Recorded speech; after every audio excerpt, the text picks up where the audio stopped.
Bonjour Anne. Bonjour Déborah. Merci de nous accueillir aujourd'hui en plein cœur de Boulogne. Ouais, exactement. Comme on dit très souvent, il n'y a pas de hasard. Donc la vie m'a amené à arriver vers vous. Comment on arrive à justement d'un métier, on va dire classique, puisque tous nos parents rêvent d'être professeurs, enseignants, médecins, avocats, à justement être, on va dire, l'intermédiaire, le messager entre le visible et l'invisible. Évidemment, ma mère était très contente que je devienne prof.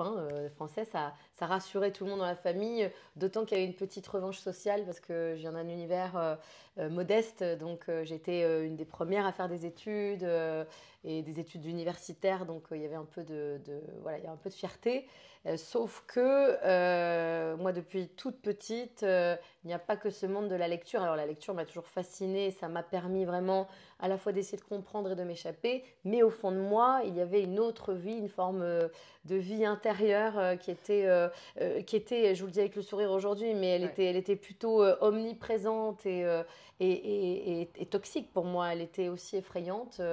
C'était toutes les perceptions que j'avais enfant. Alors là, je vous le dis, calme sur ce canapé, tout va bien. Sans stress. Voilà, deux défunts qui venaient le soir tenter de me parler. Donc, je ne comprenais pas. D'abord parce que je n'ai pas eu d'éducation ni religieuse, ni spirituelle. On ne parlait pas du tout de tout ça à la maison, en tout cas en des termes pas très élogieux. Je viens de la Bretagne et de la Normandie, où tout le monde est mort sous les guerres, les bombardements, les camps de concentration. Donc il y avait un contexte très lourd et Dieu avait pas marqué les points, puisqu'il avait pris beaucoup de gens de ma famille. Donc Dieu n'existait pas, ou s'il existait, c'était un con qui n'avait pas réussi à sauver les autres. Donc pour moi, l'après-vie n'avait même pas été abordée. Sauf que moi, chaque soir, avant d'aller me coucher et au moment d'aller me coucher, eh bien, j'avais toutes ces présences, ces manifestations, et je ne savais pas quoi en faire. Voilà. Ça peut effrayer quand on est enfant. Ah non, ça terrorise. Non, alors en plus... C'est pas comme dans les films, on dit oui, si vient de me donner un message, c'est super, c'est mon ami. Non, pas du tout. Moi, j'ai peur de tout, enfant. J'ai toujours peur de tout, d'ailleurs. Monter sur un toboggan, le vélo qui va trop vite, une mèche de cheveux qui part. Alors, j'avais pas besoin de sensations fortes, loin de là. Et surtout, il y avait ma mère ne voulait pas qu'on ait de veilleuse, il fallait bien fermer la porte de la chambre. Ah oui. Donc en plus, je voulais lui dire, non mais donne-moi au moins quelque chose. Et il n'y avait rien. Et moi, chaque soir, en allant me coucher, je savais à quoi j'allais m'attendre. Donc, et j'étais pas du tout comme les enfants qui veulent pas aller se coucher.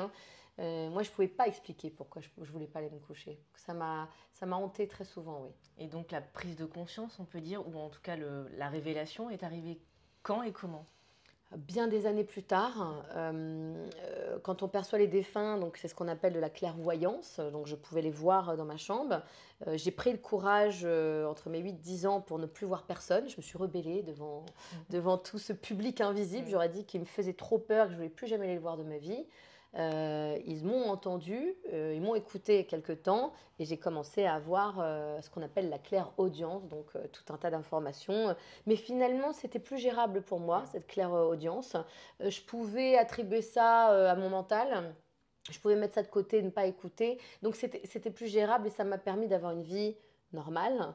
Mais la vie n'est faite que de cataclysmes, de chaos et d'épreuves. Et moi, l'épreuve la plus dure qui a été la perte de ma mère alors que j'étais encore jeune, ça a été le bouleversement total de ma vie. Et puis comme quand vous mettez tout dans une petite boîte de Pandore, et ben un jour, avec le cataclysme, la boîte s'ouvre et tout ce que j'avais soigneusement rangé, voilà, c'est diffusé autour de moi au point d'abord quand on perd un être cher, on recherche ses priorités, on cherche le sens.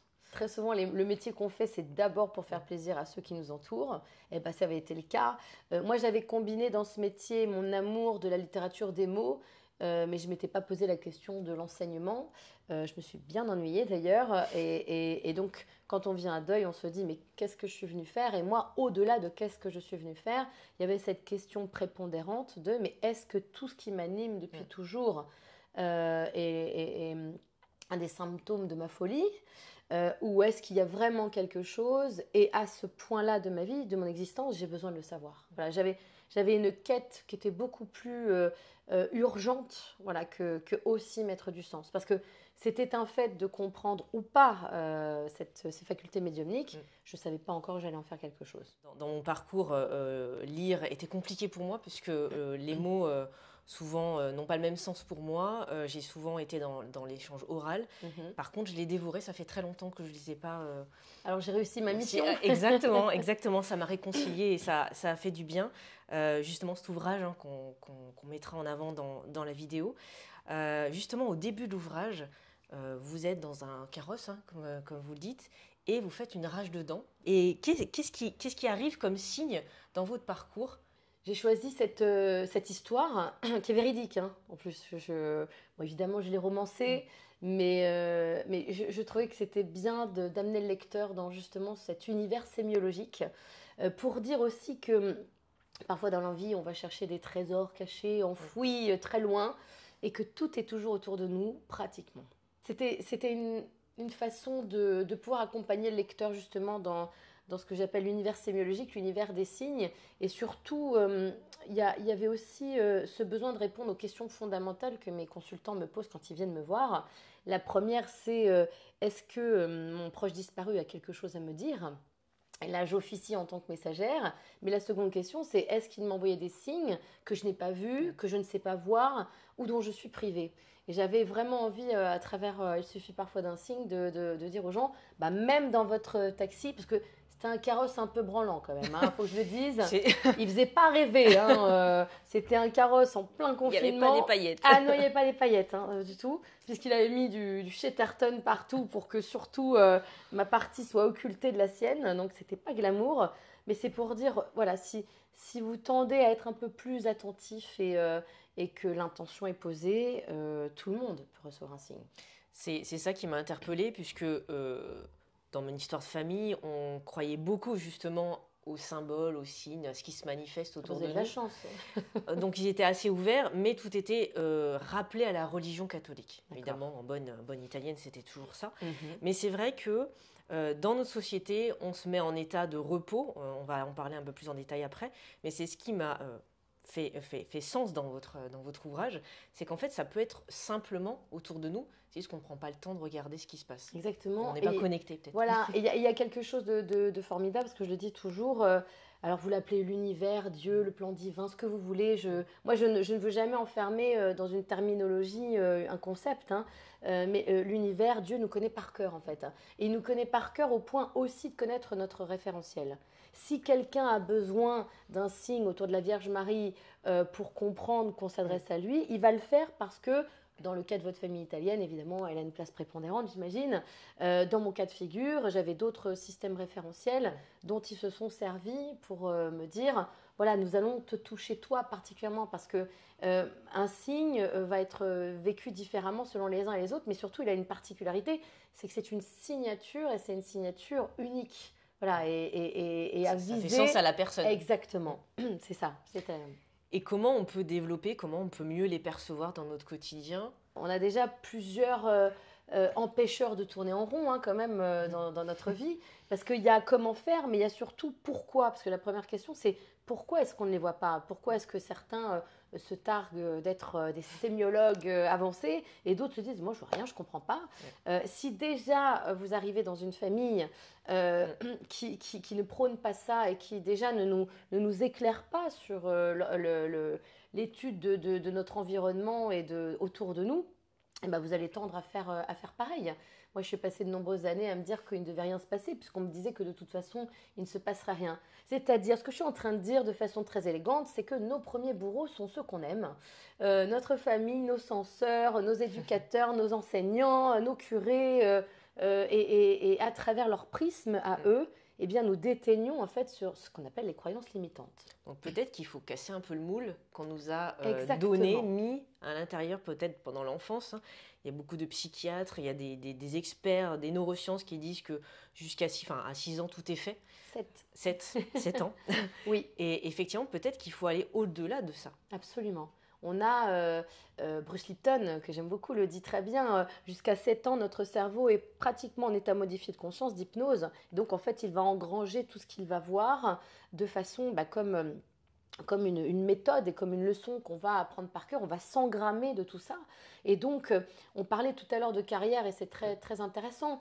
Si on est une famille d'agriculteurs de père en fils, menuisiers, charpentiers, commerçants, évidemment, il y a une attente impérieuse et inconsciente de nos ancêtres à aller reprendre, évidemment, le commerce ou le métier familial. Mais si vous recevez des signes contraires autour de vous, parce que votre mission à vous n'est pas de reprendre l'affaire familiale, mais peut-être de révéler l'artiste que vous êtes, ou le chanteur, ou au contraire l'homme de foi, hein, que sais-je, eh bien vous ne verrez pas ces signes. Vous ne les verrez pas parce que vous êtes déjà conditionné à ce qu'on appelle la loyauté. La loyauté envers ceux qui vous ont bercé, accompagné, etc. Et donc on se ferme déjà à beaucoup de choses sémiologiquement parlant, mais comme l'univers est très malin, que va-t-il faire quand bien même vous reprenez l'exploitation familiale, quand bien même vous devenez un commerçant aguerri parce que votre père vous a tout appris, rien ne va se passer comme vous le vouliez.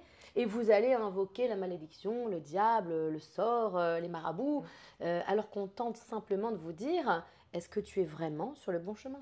C'est exactement ça, puisque souvent on a des personnes qui disent je n'ai pas réussi à signer un bail, on va parler des biens immobiliers, je n'ai pas réussi ou mon activité a pris fin, mon associé a arrêté. C'est-à-dire que parfois, on vit même des situations, on verrait ça dans un film, on dirait non, mais là c'est too much en fait. Arrêtez, où est le scénariste C'est ça, c'est Netflix, voilà. pour pas les citer. Mais on vit ça et on ne veut pas, on ne peut pas le voir. Hein. Et puis il y a le deuxième empêcheur de tourner en rond, nos émotions. Évidemment, je parle beaucoup dans cet ouvrage, mais de façon générale avec mes consultants qui sont en deuil et que j'accompagne dans le chemin du deuil, de ce fameux chemin de deuil et des étapes du deuil. Et quand je parle de deuil, là je ne parle pas que de la perte d'un être cher, le deuil se décline de la même façon, quel que soit le deuil auquel nous sommes confrontés. La perte d'un emploi, c'est un deuil, un divorce, c'est un deuil, se fâcher avec une partie de sa famille, c'est un deuil, ou sa meilleure amie, bref. Et donc on va passer de façon intangible par les mêmes étapes, et il y a des étapes durant lesquelles on n'a pas du tout envie de voir la vérité. La première étape du deuil, c'est le déni. Donc si on est dans le déni, on n'a pas du tout avoir envie ou d'avoir des signes d'un proche disparu, puisque dans notre cœur, il n'est pas parti. C'est pas le bon moment. C'est pas le bon moment. Voilà. Et puis, il y a la phase de colère. Bon, quand on est en colère, on ne fait rien d'autre que d'être en colère. Hein. on est dans une espèce de vague destructrice. Voilà, il y a quelqu'un qui prend à la fin de la journée. Et en général, c'est pas le bon d'ailleurs. Hein. C'est nos enfants, le mari, la collègue de travail qui va dire t'es fatigué toi ce matin. Alors là, on est le. Mais toi, mais tu t'es pas vu. Le Vésuve et l'Etna. Hein, voilà, très bien. Ah là là. Oui, bah, mon petit surnom c'est la Sicilienne, Déborah. Donc moi aussi j'ai un peu d'Italie qui sommeille au fond de moi. Et la culpabilité. Donc vous voyez, dans ces trois premières phases, on ne va pas s'autoriser à recevoir quelque chose de positif pour nous, puisqu'on est encore dans la négociation de ses émotions et de ses sentiments. Donc j'essaye aussi d'expliquer à mes consultants qu'il faut jouer de patience, ce qui est un mot qui ne correspond plus du tout à l'ère dans laquelle nous sommes. En 2023, on est tout dans le fast, hein, fast and furious, fast food. Consommation rapide de voilà, contenu. on swipe sur les sites de rencontres. On se rencontre vite, on divorce vite, enfin on ne prend plus le temps de rien. Ça aussi c'est quand même un élément essentiel, c'est laissons le temps du deuil en nous s'installer et aussi laissons le temps de l'autorisation pour recevoir tous ces signes. Mais on ne le fait plus.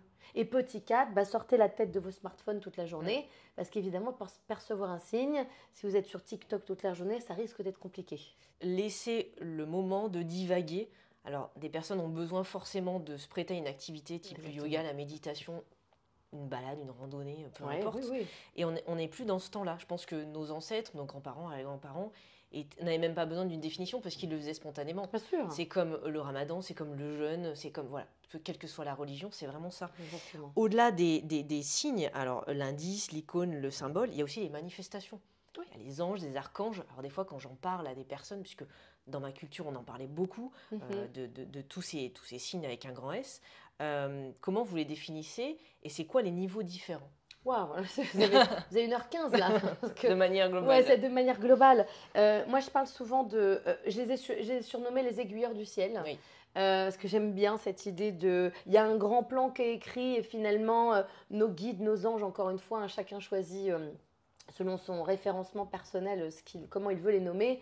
Mais on a tous alloué à notre naissance un guide, un ange tutélaire qui va nous accompagner pour mener à bien notre mission de vie. Il a bien du boulot avec nous, le pauvre, hein, qui que nous soyons d'ailleurs, hein, puisqu'il va s'assurer que nous soyons dans la bonne incarnation. Alors, bonne incarnation ne veut pas dire je vais siroter des cocktails sur la plage et ma vie sera géniale. Je vais avoir 1 million d'euros. Hein. J'adorerais vous dire ça. Faire sa bonne incarnation, ça peut être mené irrémédiablement aux épreuves que nous avons accepté de vivre, rencontrer les personnes que nous sommes engagés à rencontrer, amis comme ennemis. Voilà, donc il y a des grands plans. Je précise que nous avons décidé de vivre tout ça, parce que souvent on a envie de... On a choisi notre famille. Hein. On a tout choisi. Je sais, ça paraît fou de dire une chose. Ça va choquer. Oui, ça choque. Je sais déjà, mais effectivement, c'est ça. Ouais, on a tout choisi. La seule chose qu'on n'a pas choisie et qui reste à notre portée, c'est light. Hein. C'est le temps qu'on va mettre à faire les choses et l'énergie dont on dispose. Est-ce qu'on va faire un sprint? Est-ce qu'on va faire un marathon? Parfois, nous-mêmes, dans notre quotidien, on se dit « Oh, pour faire ce petit truc-là, bon, ça va aller, j'ai besoin d'un quart d'heure et puis aller 20% de mon énergie quotidienne, ça va le faire. » Et on se trouve embourbé et parfois, on se perd, on s'épuise et on ne pensait pas que telle épreuve allait autant nous affecter ou autant nous épuiser. Ben, c'est ça, en fait. Dans notre package... prochain livre, Déborah. J'aime bien les petites exclus. Hein, je fais du teasing. Voilà, c'est ce avec quoi nous allons devoir composer. Et nos aiguilleurs du ciel sont là, alors pas seulement pour taper la discussion le soir avec nous, ils sont là pour nous rattraper par la manche quand de temps en temps nous sortons du chemin, ou parfois aussi pour nous sauver la vie. Si ce n'est pas notre heure, bien sûr. Oui. D'où les manifestations. Moi, je vous encourage à lire Enquête sur les anges gardiens de Pierre Jovanovic, qui est quand même, je ne sais pas si on dit Jovanovic ou Nick, bon bref. Je mettrai la référence. Vous mettrez la ref. Justement, qui est un recueil de témoignages et d'investigations en fait, de toutes les preuves angéliques dans le monde entier et qui est assez probant.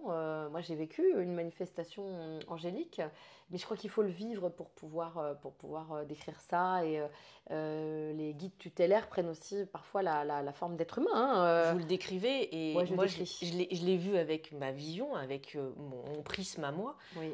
Moi, j'ai la référence, bon, c'est pas très glorieux, mais de Lucifer dans la série qui a les anges en blanche. Oui. Et c'est ça que j'ai vu en fait. D'accord. Moi, j'ai vu, c'est peut-être pas ça du tout. En tout cas, et je crois qu'il n'y a rien qui peut décrire. Ce qui est très frustrant, c'est d'avoir. Et pourtant, j'aime les mots et Dieu sait que j'essaye de les décliner avec beaucoup d'amour. Rien n'est jamais suffisant dans les superlatifs. Que de le vivre vraiment. Que de le vivre et de décrire en fait. Voilà.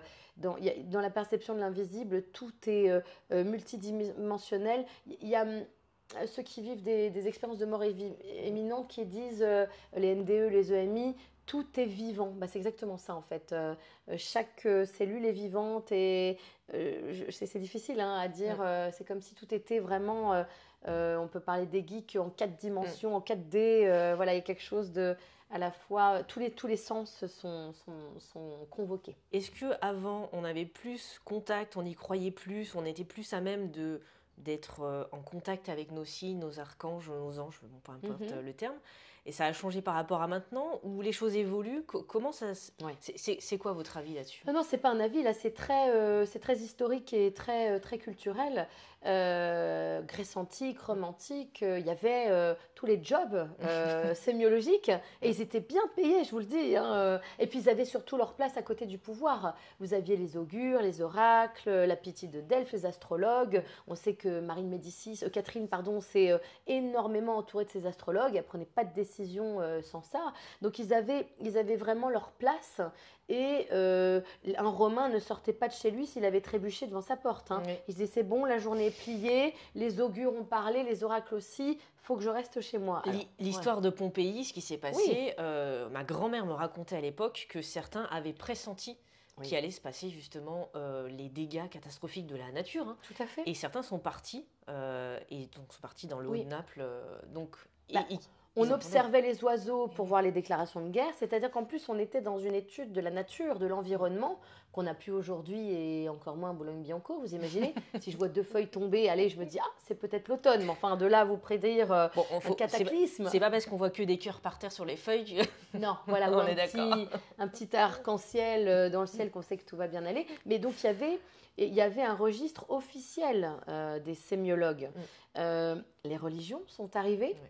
Et oui, les religions sont arrivées Et tous les textes, hein, parce que je les ai évidemment lus, ces textes rendent une interdiction, j'ai envie de dire mortelle, au fait de pouvoir convoquer les forces de l'au-delà. Vous le trouvez, ces textes, dans le Coran, la Torah, la Bible. Tu ne convoqueras pas les forces de l'au-delà. Et donc, en général, vous étiez frappé d'anathème, vous étiez parfois condamné, lapidé. Enfin, ça rigolait pas, hein. Les religions se sont dit, mais qui sont ces hommes qui veulent parler à Dieu à la place de qui? Du pape, de l'archevêque. Voilà, il ne fallait pas supplanter tout ça. Et donc, il va falloir attendre jusqu'au 19e siècle, le mouvement romantique, pour qu'on réouvre un peu cette boîte sémiologique oubliée. Et les poètes, les premiers, les romantiques, se sont évidemment penchés sur le thème de l'au-delà. Victor Hugo, lui, pour essayer d'avoir des signes de sa fille Léopoldine décédée, mais on doit attendre quand même, Alan Kardec, bien sûr aussi, on doit attendre ce siècle-là avant de réintroduire doucettement. Hein. Pourquoi doucettement? Parce qu'après, la guerre arrive, les guerres arrivent. Et les guerres remettent à mal, évidemment, la notion d'invisible, d'au-delà, et puis de positivisme, quelque part. Ceux qui n'ont pas encore compris ou qui regardent le premier plan, on va dire, se disent mais il y a des guerres, donc là, ils ne nous aident pas, il n'y a pas de sens positif. C'est très souvent d'ailleurs ce qui arrive, quand il nous arrive des catastrophes physiques ou des actes du quotidien, on se dit, de toute façon, j'ai que de la malchance, quoi. Exactement. Donc, je pense que ça doit être votre quotidien. Oui. Alors, j'ai un peu la chance maintenant d'avoir des consultants qui travaillent sur eux. Qui ont des prises de conscience. Qui ont des prises de conscience, voilà, et qui sont... Voilà, qui n'attendent pas que je sois la coucheuse d'âme, hein, mais qui viennent mettre aussi des mots sur leurs ressentis, leurs intuitions, et puis aussi ils essayent de comprendre les grandes épreuves de leur vie, ce qui est quand même une grande chance. Après, certains sont évidemment désemparés. Je peux aussi en récupérer certains dans le pourquoi tant de souffrance. Dans votre ouvrage, il y a le mythe de la caverne de Platon. Oui, il y a énormément dans les textes antiques, justement, de références à l'ésotérisme, au plan. Platon, le premier, parle du monde sensible et du monde intelligible. Et donc, le mythe de la caverne qu'on trouve dans le livre 7 de Republica parle justement de ces prisonniers qui sont dans une caverne et qui sont donc face à un mur avec leur geôlier derrière eux et en fait qui ont allumé des feux pour pouvoir voir à minima dans cette caverne, et eux ne voient sur le mur que les projections des ombres et des silhouettes de leur geôlier. Et un jour, il y a toujours un plus courageux qu'un autre qui se dit « je vais me tailler de là et je vais m'échapper ». Il y parvient. Il arrive à l'entrée de cette caverne et tout de suite, évidemment, il est aveuglé parce qu'il se retrouve confronté à la lumière du jour. Les sons, tout est amplifié. Et puis, il découvre un monde qu'il ne connaissait pas jusqu'alors puisqu'il avait toujours été dans cette caverne. Il est complètement désorienté et il dit à ses camarades de galère, les gars, bien sûr, on est en 2023. Évidemment, un autre monde existe que celui que vous voyez là. Ce que vous voyez le long des murs de cette caverne, ce ne sont que des illusions, des ombres et des silhouettes. Le véritable monde, il est en haut. Alors, j'aimerais vous dire qu'il y a eu un tollé général, qu'on l'a remercié, qu'on lui a jeté des roses. Pas du tout. Et les gens lui ont dit, mais t'es complètement fou, mais n'importe quoi, tu racontes n'importe quoi. Le seul monde dans lequel nous sommes et qui est intangible, c'est celui-là. Voilà, eh bien, d'où, en fait, c'était une allégorie, bien sûr, pour expliquer qu'il y a le monde sensible. Donc, le monde sensible, c'est celui que nous percevons avec nos 5 sens, très limités, donc. Et le monde intelligible, le monde des idées, qui est un monde, évidemment, beaucoup plus large. Alors, on pourrait le comparer à l'au-delà, à l'invisible et puis au monde sensible. Et c'est surtout pour dire que nos premiers bourreaux et nos geôliers, parce que c'est pour ça que je faisais référence aussi au mythe de la caverne, eh bien, sont ceux qui nous tiennent en chaîne, soi-disant par amour, nos parents, nos enseignants, nos frères, nos sœurs, nos curés, etc. Et qu'on met beaucoup de temps à retirer ces chaînes. Oui, de voir autre chose de ce qu'on nous a appris, inculqué, dans nos perceptions, voilà, exactement, dans nos premières perceptions. Moi, j'aime bien un peu l'image du génie d'Aladin, forcément. Oui, j'imagine que quand on vient vous voir, ça doit être un peu « elle va tout me dire, elle va me libérer de tout ça », alors qu'on est nous-mêmes le propre acteur. Quand j'ai rencontré Corinne Sombrin, justement, en 2013, j'ai beaucoup aimé, puisqu'elle disait « moi, je ne suis pas guérisseur, je ne veux pas être guérisseur, en tout cas, en France, en Occident, parce que on attend une réponse magique. » Il n'y a pas de réponse magique. C'est la personne qui décide d'enclencher la suite de son destin, en fait. En fait, c'est ce que j'allais dire. Et d'ailleurs, c'est une blague qu'on se fait tous. Parce que le génie dans Aladdin répond à 3 vœux. Hein. Oui. Et en fait, tout le monde se pose sur la question, et toi, qu'est-ce que tu lui demanderais? Ben, je vous assure Et que toi? personne ne sait répondre à ça. Dans... Non, demandez à vos proches, faites un test ce soir. Ouais. Qu'est-ce que tu demandes au génie? Et les gens, et là, en fait, alors c'est soit il y a mille réponses, mais aucune n'est vraiment pensée avec son cœur, ou il n'y en a aucune parce qu'on ne sait pas. Voilà, ou il y a une boutade. Oui. La joie de faire 1000 vœux d'un coup. Voilà, mais Oui, en oui, fait, oui. et c'est exactement ce que dit Corinne, les gens ne savent pas ce qu'ils veulent finalement. C'est-à-dire qu'on veut des réponses à des questions qu'on ne s'est pas encore posées. C'est exactement ça. Et le génie dans Il suffit parfois d'un signe, c'est celui qui vient en fait, là je cite Jean-François Vézina, que j'aime beaucoup, qui a écrit Les hasards nécessaires. Il nous met du jeu dans notre vie. Il va nous paumer, il va nous égarer, il va se foutre un peu de nous et puis nous faire rencontrer des gens qui vont un peu nous bousculer ou nous faire vivre des grandes épreuves. En fait, il relance les dés de notre incarnation pour pouvoir qu'on apprenne. Et qu'on apprenne quoi? À se connaître soi-même. Dans l'ouvrage Je veux être riche. Oui. Mais on entend constamment. Bien sûr. Riche de quoi? Riche comment? Et puis surtout, c'est qu'est-ce que la richesse pour vous? Parce que en fait, si on fait une maïotique comme ça, à poser la question de la question, on s'aperçoit qu'à la fin, le soufflet retombe et que ça correspond encore une fois, soit à des croyances limitantes, soit à des superficialités de pensée. Et on sait que la voie du bonheur n'est pas spécialement dans l'abondance. Parfois, ça l'est, mais d'autres fois, absolument pas. Et c'est ça, les gens ne savent pas ce qu'ils veulent. Et souvent, le génie, c'est ça. D'abord, l'étymologie de génie, c'est le créateur, la créativité, en fait. C'est savoir créer quelque chose. C'est ça, hein, l'étymologie du mot génie. Donc, on n'est pas du tout dans « tu vas être riche à millions ». C'est ça, tu vas avoir un miracle. Exactement. C'est que vas-tu créer toi-même? D'ailleurs, ce qui est très souvent le cas, j'en parlais avec mon père il n'y a pas longtemps, qui me disait « Ah, mais tu te souviens de ce client qui venait à la concession auto, il a gagné au loto. » Et dans les quelques semaines après, son chien est décédé, son fils est décédé, etc. Donc, est-ce que vraiment il est heureux avec son million? Voilà. En fait, il y a très souvent ça dans les films, dans les livres. On voit tout ça et on se dit, finalement, je veux peut-être être pauvre Non, mais ou rester dans notre réalisation. La Française des Jeux, elle accompagne un gagnant sur 3 qui fait une dépression, quand même. Ah oui. Oui. Un gagnant sur 3 fait une dépression. Oui. Je sais, c'était à Boulogne, la Française des Jeux avant. Et surtout, il y a encore cette notion de génie, c'est-à-dire que même l'abondance est une épreuve, en fait. Mais oui, parce qu'on pense toujours que les épreuves sont négatives, mais on va aussi apprendre à se connaître dans les épreuves positives. Parce qu'on pense que tout est gagné parce que c'est positif. Dans l'abondance, il y a aussi la révélation des faux amis. Et on s'aperçoit de qui était intéressé, qui n'était avec nous. Là, en plus, dans cette stigmatisation de la richesse. Donc, ce sont des grands enseignements.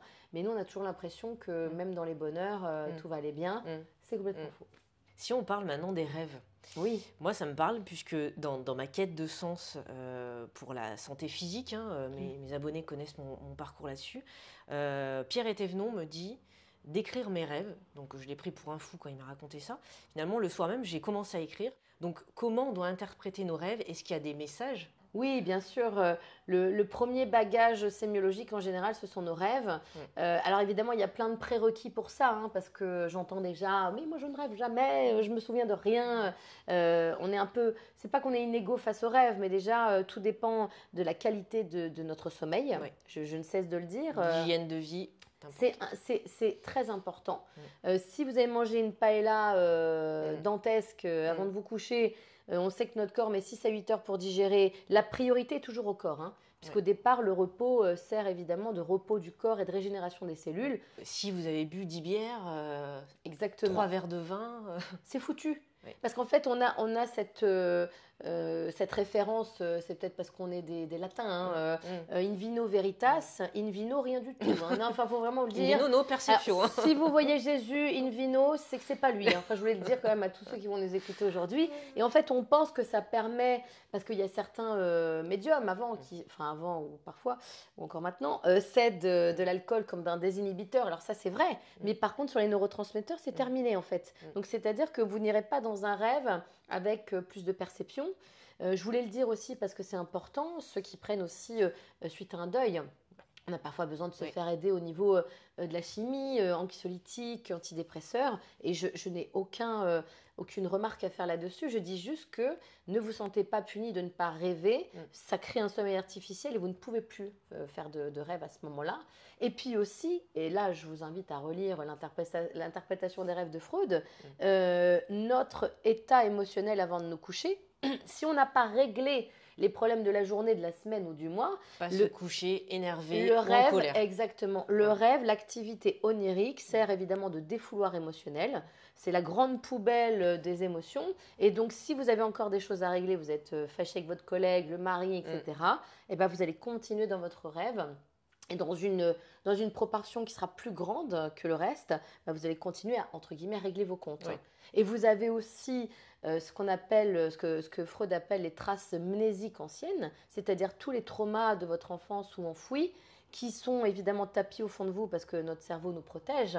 Et nos cerveaux les a mis dans la petite case en bas à droite de notre hémisphère temporal. Sauf que le rêve va aussi permettre d'être une mise à jour et un révélateur de tout ce qui sommeille au fond de nous. Ce qui fait qu'il reste une toute petite part, et c'est dans le sommeil paradoxal en plus, hein, donc c'est uniquement dans le sommeil paradoxal que l'on rêve, et bien ça laisse une toute petite place à l'univers, nos défunts, nos guides, pour rêver, faire des rêves prophétiques, etc.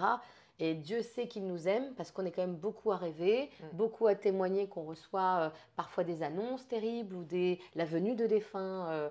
Ce sont des cadeaux précieux. Voilà. Donc, il faut bien différencier les types de rêves, justement, qui ne sont pas le réceptacle des émotions de la journée, ou des stress ou des angoisses anciennes, du fameux rêve de je vais à l'école ou je vais au travail sans chaussettes ou en culotte, etc. C'est ça. Voilà, c'est le stress de l'enfance. C'est exactement ça. Ou si vous dites, tiens, pendant toute une nuit, j'ai rêvé que je parlais à mon défunt, on a tapé la discute, c'était génial. C'est pas lui. Hein. Non, c'est pas lui.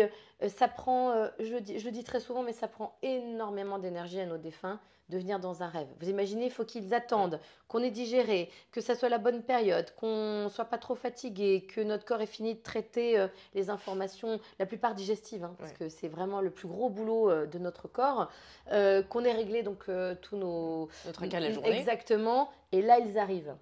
Donc, ça leur prend une énergie ultime, donc ils ne peuvent pas nous parler pendant un quart d'heure. En général, c'est soit une apparition brève, des messages, une phrase, 2, 3 max, hein, parce qu'ils sont infiniment épuisés de le faire, et malgré tout, ils viennent.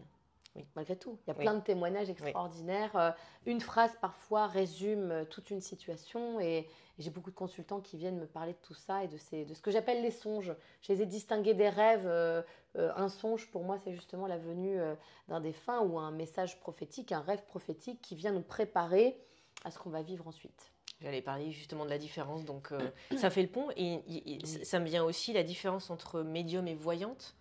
Il y a aussi ces différences-là que les gens ne confondent. Oui, ils confondent parce qu'on utilise les deux de façon indifférente. Alors, les voyantes ne rentrent pas en communication avec l'invisible. Et la plupart du temps, la voyance suppose un support, carte, tarot, pendule, etc. Le médium est son propre support, puisqu'il est un outil de canalisation. Alors oui, on peut utiliser une photo, un prénom, etc., un objet, mais en fait, il est déjà son propre conducteur et c'est un canal. Les voyantes vont répondre à des questions de votre quotidien, mais les voyantes ne rentrent pas en contact avec les plans invisibles, en tout cas les défunts. Donc c'est ce qui les différencie, c'est ce qui nous différencie. À l'inverse, un médium, évidemment, comme il rentre en lecture avec tous les plans invisibles, peut avoir des informations à donner à son consultant sur l'avenir. On parlait des rêves, forcément on est allongé dans notre habitation normalement, ou dans un lieu de transit. Donc les lieux parlent, nous parlent. Donc quand on achète un bien, on achète aussi l'histoire. Mais les gens ne le voient pas comme ça. Non seulement on achète l'histoire, parce que ça on l'oublie, hein, du sol, des murs et des locataires invisibles. Eh oui, parce qu'il faut prendre en compte ces trois éléments-là. Qu'est-ce qui s'est passé sur ce sol avant la construction de cette maison, donc Mm. sur ce terrain? Mm. De quoi les murs ont-ils été témoins? Les murs sont comme des aspirateurs énergétiques des joies, des douleurs, des colères, etc. Et puis vous avez aussi des entités, des locataires invisibles qui sont restés coincés dans le lieu pour diverses raisons, soit parce qu'ils y sont morts brutalement, ils n'ont pas compris qu'ils étaient partis, soit parce qu'ils n'ont pas voulu filer la baraque aux petits-enfants et qui On continuent est de toujours là. camper, on est là, soit parce qu'ils sont en errance, voilà, parce que le lieu est encore empreint de leur souffrance. Et quand vous achetez un bien, vous achetez tout ça. Oui, Et en fait, c'est pas vous qui êtes c'est pas eux qui sont chez vous, c'est vous qui êtes c'est chez chez eux. Et parfois, puisque souvent le lieu nous choisit, il y a des coïncidences, si évidemment c'est pas un bien de famille qui se lègue voilà, de descendant en descendant, il y a toujours des synchronicités entre l'histoire que vous vivez vous et l'histoire du lieu. Parce que vous allez correspondre à un casting. Voilà, si dans ce lieu, beaucoup de femmes ont été seules, malheureuses et veuves, eh ben, il se peut qu'un jour ce soit une femme divorcée avec ses enfants qui tout d'un coup soit attirée par le lieu parce que c'est un lieu qui porte un égrégore féminin. Donc il y a déjà l'énergie de toutes ces femmes qui ont dû se débrouiller toutes seules dans la baraque. Eh bien, intuitivement, cette femme qui n'a pas forcément de perception médiumnique, hein, elle est attirée inconsciemment par ce lieu qu'elle pense chouette. Mais J'ai eu la chance, je l'ai eu. en fait, le lieu t'a choisi parce que tu corresponds d'une certaine façon déjà à une longue lignée d'histoires similaires à la tienne. Comment on doit réagir? Est-ce qu'on doit leur parler? On doit faire appel à des Oui. experts aussi? Je pense que c'est aussi sur certaines histoires un simple je ça viens en marchera paix. C'est sympathique, hein, mais ça ne marchera pas. Parfois, on a des passeurs d'âmes, il y a des gens, des énergéticiens qui nettoient les lieux parce qu'il faut savoir que ces âmes qui sont en errance, hein, elles sont coincées dans le lieu. Elles ne sont pas hostiles à nous, mais on les dérange. On est chez elles, elles ne comprennent pas pourquoi on est là, on investit les lieux. Il faut juste aller les raccompagner dans la lumière. Et nous, les médiums, moi, je peux les percevoir, je peux les entendre marmonner, mais je ne peux pas établir de contact avec elles, puisque d'abord, elles se demandent ce qu'elles font là, et puis elles ne sont pas dans l'échange et le dialogue. C'est comme si vous ressassiez perpétuellement ce que vous êtes en train de vivre. Voilà, donc il ne faut pas hésiter à faire appel. Alors, les géobiologues, c'est pour l'étude des sols et des énergies de la Terre. Les énergéticiens, c'est pour soi-même et les gens. Et puis, vous avez les passeurs d'âme pour les entités, les locataires invisibles qui ne veulent pas partir ou qui ne peuvent pas partir. Comment être beaucoup plus perceptive en 2023? Ce serait quoi un peu les bons conseils, les bonnes pratiques que vous donneriez? L'intériorité. Parce qu'en fait, on est aujourd'hui sur l'extérieur, on veut communiquer, on est sur les réseaux sociaux et en fait, on n'est pas à l'intérieur de soi. L'intérieur de soi, c'est quoi? C'est ce qu'on appelle l'état modifié de conscience. Quand vous êtes déjà en train de jouer au piano, chanter, peindre, écouter de la musique, sans vous en apercevoir, vous mettez déjà votre cerveau en état modifié de conscience. Donc, c'est déjà une bande passante un peu plus vierge pour percevoir et s'écouter. Il y a évidemment l'exercice méditatif, sauf qu'aujourd'hui encore, on veut aller parader sur les réseaux sociaux et aller au yoga tous les samedis. Se l'imposer. Voilà, avec un beau legging violet, une super tenue. Sauf que c'est la régularité qui fait l'efficacité en fait. C'est-à-dire se créer des rituels au quotidien où on se retrouve, où on peut s'intérioriser. Moi, je dis toujours à mes consultants, non, je dis toujours à mon compagnon, je lui dis, ça y est, tu es en train de t'endormir, parce que les hommes ont cette propension à s'endormir en 2 minutes. Je lui dis, tu n'as encore pas fait un point sur ta journée et tu ne t'es pas recueilli. Voilà. Je sais, pour les hommes, c'est compliqué, mais recueillez-vous sur la fin de la journée, soyez en conscience de ce que vous avez vécu, dans la gratitude s'il le faut, dans le questionnement si vous avez vécu des choses douloureuses. Soyez déjà dans la participation de ce que vous vivez et dans la prière, parce que aujourd'hui, c'est quelque chose qu'on ne fait plus, ou alors à titre seulement religieux. On peut prier, on est d'accord, sans réciter un psaume, chanter un « Je vous salue Marie ». Demandez, priez, mettez-vous vraiment en écoute de ce que vous vivez, parce que c'est déjà une autorisation que vous donnez pour que les signes viennent jalonner votre quotidien et vous aider. En tout cas, à travers cet ouvrage, je voulais désacraliser peut-être aussi l'univers sémiologique, dire qu'on est tous dignes d'en recevoir un, que c'est une habitude de vie, c'est un rituel en fait. C'est-à-dire que Recevoir un signe, ou en tout cas être à l'étude des signes qui nous entourent, c'est comme apprendre une nouvelle langue. C'est un nouveau langage, mais pour moi, c'est un vieux langage en fait. C'est un langage qu'on parle tous, c'est le langage intuitif, sauf qu'on le remplace dans notre quotidien par notre langue, par des outils de communication. Mais si vraiment on est à l'écoute, de plus en plus, vous allez voir, il y a une espèce de ce qu'on entend et ce que l'on perçoit et ce que l'on ressent. Et si vous l'intégrez dans votre quotidien, vous pouvez tout à fait jongler d'un plan à un autre, déjà sans passer pour être complètement fou, et surtout parce que c'est riche de compréhension sur nous-mêmes, et effectivement ne pas vivre les événements comme des cataclysmes ou des malédictions, mais de comprendre surtout le but des signes, c'est de comprendre nos schémas de répétition, nos schémas récurrents, pourquoi est-ce qu'on est toujours confronté à la même thématique, même type de personne. Exactement.